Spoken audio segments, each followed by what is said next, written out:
એ આમ થાય બાઇક લઈને જતા હોય ને અને આમ બાઇક લઈને એકલા જ હોય, કોઈ ના હોય, પણ આમ વિચાર કરો ને, ગમે તેવું તમારી માતા તરત હોંભરે. તમારે એવું નહીં હોંભરે, માતાએ હોંભર્યું હશે. કઈક ખરાબ કામ અંદર ખાને કરો ને, ભલે કોઈ ના જાણતું હોય પણ માતાને તો ખબર હોય જ. તમે દુનિયાથી અજાણ બનો,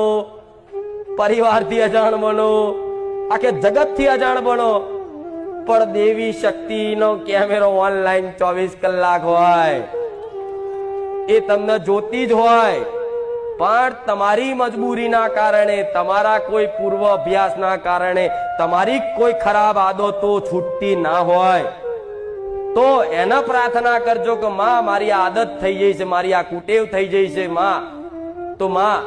આ તને ખબર છે ને, પણ માં તને એટલી પ્રાર્થના કરું છું, મને ચોખ્ખો કરાવી દે, મને પવિત્ર કરી દે, મારું મન એકદમ